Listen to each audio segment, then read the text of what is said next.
up. Pick up. Sarah! Duncan, what happened to you? Go down to the basement, right now. Oh my God, what is that? Do it now! Hurry!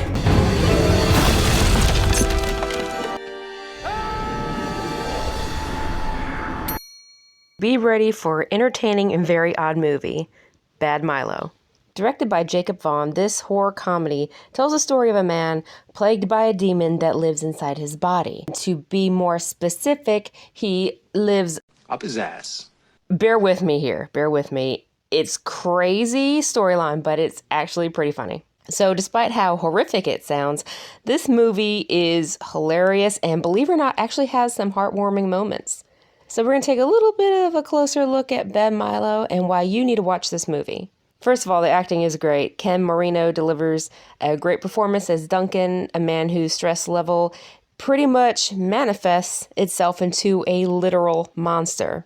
The supporting cast, which includes Gillian Jacobs and Patrick Warburton, The film's practical effects are wonderful. Me, I'm a practical effects person. I admire its purity.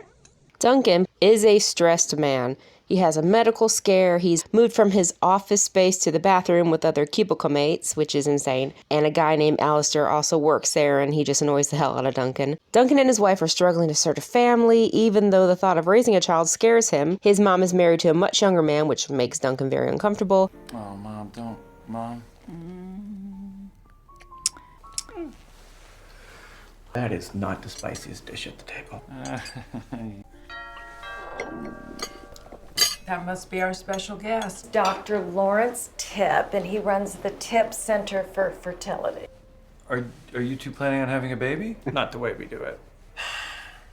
If your little guys are slow swimmers, A lot of men have it. Not me, of course. I'm a very virile man. Me neither. I don't know you well enough for this to feel comfortable with me. And his wife, Sarah, Gillian Jacobs, encourages him to go see a therapist, so he does. And that's when he officially meets Milo. But we'll start off here. Is this gonna be more of a 5-minute deal or a half-hour deal? I have to go back to the office anyway. Don't wait up for me. Okay, be safe in there. Don't rip anything. One night, after Duncan's keepmate calls and asks a bunch of questions and annoys him because he accidentally deleted Duncan's presentation, he therefore gets more upset and his stomach hurts, causing him more problems, but he told Alistair that he will be at the office that night to fix whatever is going on there. So Sarah goes to bed, but Duncan doesn't make it to his workplace that night. He literally falls down and passes out from the pain. Milo emerges. We have the POV of little Milo running through the town to the office and attacks and kills Alistair. The news reports the grisly death later that morning as a possible rabid raccoon attack. Because that's where my mind goes, rabid raccoons. So when Duncan decides to go to the therapy session, he goes for hypnosis treatment because he didn't believe in it at first, but after all the weird dreams and things that are going on with him, he thought, I'm going to do this and we'll see what happens. So during this hypnosis, Milo comes out, and Duncan and the therapist are finally introduced to Milo. Hey! Hold it right there. Stay right there. You hear me? Whoa! Then, 3, 2, 1!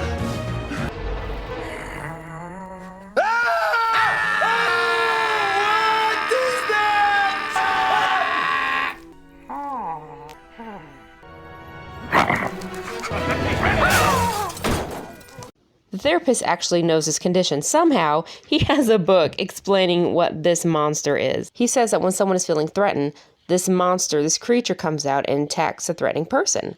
And Alistair was probably killed by the monster. The therapist says you can't kill the butt monster now. That would be like killing a part of yourself. So he said, don't kill it. He says, bond with the monster. That's the best way.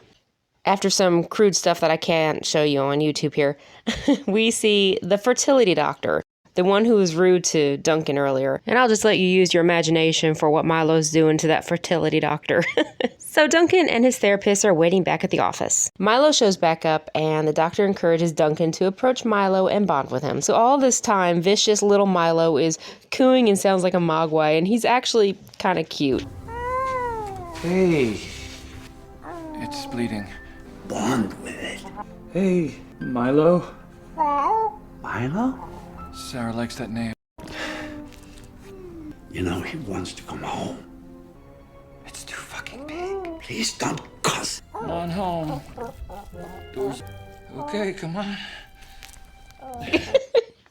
But eventually it happened. Milo goes back home. I swear, this is one of the weirdest movies I've ever seen. So now he's told to control Milo, because when Duncan gets stressed, Milo pops out. Duncan decides after he realizes he has some unresolved father issues, he needs to seek out his dad, Roger, played by Stephen Root. Now, Roger is a pothead hippie who doesn't want to be bothered by anything. He has pretty much abandoned his son a while ago and wants very little to do with him. He basically just lives on his own and just keeps to himself and doesn't bother with much. Well, after a short talk, Duncan becomes upset and uses the outhouse because, his stomach, where Milo has decided it's time for some vengeance. No.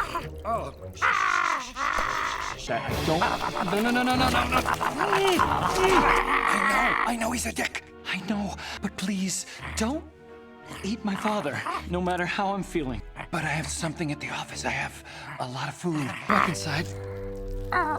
And he continues talking to his dad, who doesn't seem to want to discuss much of anything with his son, so Duncan leaves. Later at work, men from the government are seizing company property, and Duncan decides to find Phil, Patrick Warburton, and that's what's going on. Why? Shit, Duncan, don't worry about What it. about our investments? Our employee investments, our retirement accounts? Probably all zeroed out by now. Come on, D. You don't think I was stupid enough to invest here? Fuck no. Hey, Phil.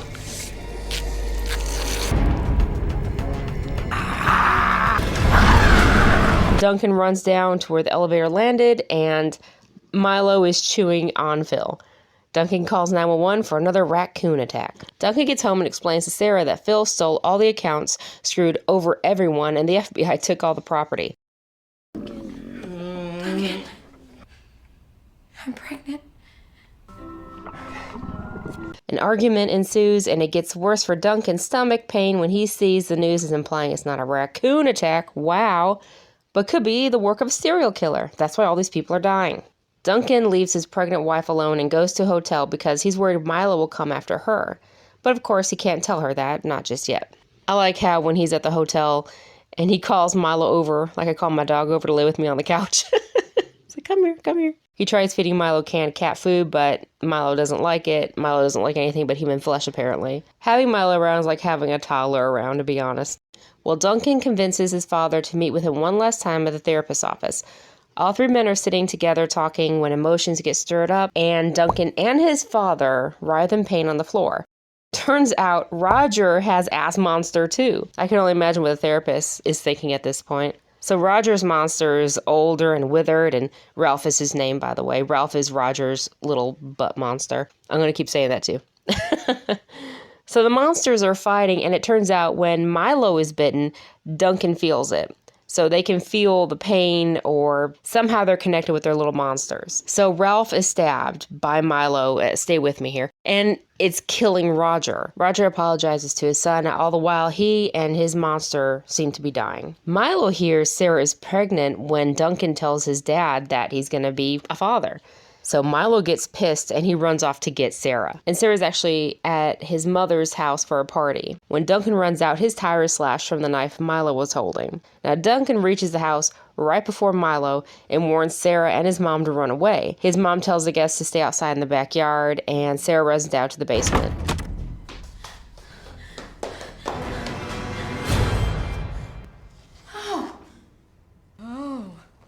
Duncan tries to hold off Milo, but Milo apparently is a strong little sucker and bursts down that front door.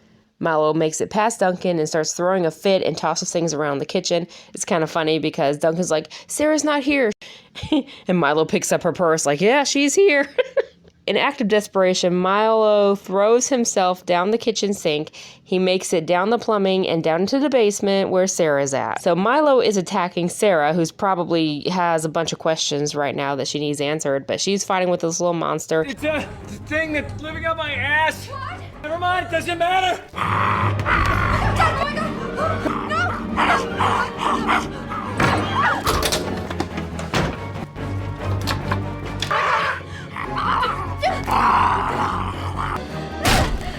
Coming, Sarah! And just as Milo is about ready to tear into Sarah, Duncan gets in and pulls him away. Sarah runs out into the backyard with Duncan's mom, his stepdad, and all the guests. Well, Milo comes out and they all see Milo. Put the fire in the face! Terrified of this little creature, so they hold their torches to it. Duncan comes out and he takes an axe to Milo's arms and legs. I'm sorry. I'm sorry. Duncan sees Milo and he's just mangled on the ground, and it's really sad because it's kind of feeling bad for Milo now. Oh, wow. I fucked you up. I'm sorry. Wrap you up, okay? Is it better? That's very touching and very weird at the same time. Duncan's mom comes up and admits she knew Roger had a butt monster too, but she didn't think it was hereditary. He's like, you didn't think of telling me this? So Duncan, Milo, and Sarah all go up alone in the bathroom, and, Milo goes back home. Up his ass. How is this gonna work? I mean, how's it gonna fit? It'll work, trust me. There you go. Are you, like, turning him? Kind of turning on his own. Oh, okay, that's it. He's up. He's up there. Okay. Months have passed and Duncan has become a successful businessman, and he and Sarah are preparing for the baby that's arriving soon. They have a baby shower and all is well. Oh look, Roger's alive somehow. He looks pretty out of it though, but then he gets this really serious look on his face. We close in on a very pregnant Sarah on her belly, and we zoom in, kind of go through a 3D ultrasound here, and we see eventually what appears to be the monster of the baby inside of her. That's the film. And this really could be about fatherhood in a way, because he was not ready to take care of either creature, his child or this butt monster. But he really had no choice, and he did the best he could to take care of him and others around him, to manage his stress level, to continue working at a job. And, it's kind of like dealing with everyday life, but also thrown in the fact that he's kind of a dad to this thing. Of course, there's probably a lot more to it that I'm missing, but that's what I basically get out of it, and to manage your stress levels. So if you've seen it, please leave your opinion in the comments. I would love to hear it. If you have not seen it, let me know if you are going to see it because of my review. So thank you so much for watching. I really appreciate it. Have a good day. Bye.